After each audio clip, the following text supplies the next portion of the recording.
গাছ দেখতে পাচ্ছেন একটা নিমপিট ফাঁড়ির একটি জায়গা। কত ভিড় লেগেছে, কত মানে এটা সরস্বতী পূজার সময় কেমনভাবে সব মানে ভিড় হয় ওখানে ঘুরতে দেখার জন্যে। খুব সুন্দর জায়গা, আপনি যদি সময় পান কোনো দিন এসে দেখতে পারেন নিমপিট ফাঁড়ি।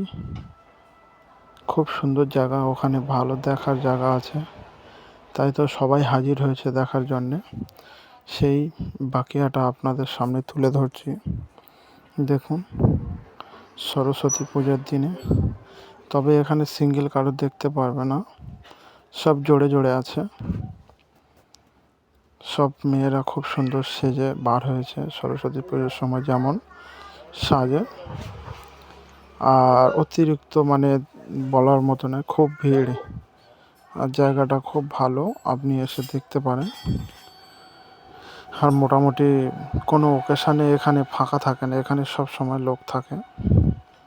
খুব সুন্দর জায়গা। রোডে এত, আমি ভেতরে যাইনি, আপনাদের ভেতরে দেখাতে পারছি না। ভেতরে গেলে মনে হয় আরও এর থেকে বেশি ভিড় হবে। তবুও যেমন আছে বাইরেতে দেখাচ্ছে। টাইম শর্ট ছিল, সব জায়গায় যাওয়া সম্ভব না, তাহলে অনেক ভিডিও লং হয়ে যাবে।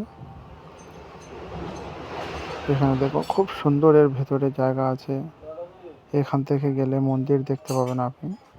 মন্দিরে খুব ভিড়, দেখুন, আপনারা দেখুন, ভেতরে যাওয়া সম্ভব নয়। গার্ডও এখানে, পুলিশও আছে। আমি বাইরেতে করে নিলাম। ভেতরে গেলে বার হতে অনেক সময় লাগবে, যেতে সময় লাগবে, বার হতেও সময় লাগবে।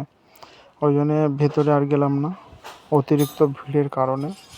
বাইরেতে ভিডিওটা মানে করে আপনাদের কাছে তুলে ধরলাম। তবে বাইরেও খুব ভিড় ছিল, অতিরিক্ত, ভালো লাগছিল। সবাই একদম মেলার মতো সেজে গুজে এসছে, দেখার মতো দৃশ্য। ভেতরে এই জন্যে যায়নি, খুব ভিড়, খুব ঠেলাঠেলি, মানে বিশাল বিশাল, যেটা মানে ওই জন্যে গেলাম না। আর ওখানে ভিডিও করাও সম্ভব হবে না, যেহেতু ওখানে গার্ডে অ্যালাও মানা আছে, করতেও দেবে না। ঠিক আছে গাইস, দেখুন, উপভোগ করুন, আর সাথে থাকুন, আর চ্যানেলটাকে সাবস্ক্রাইব করুন।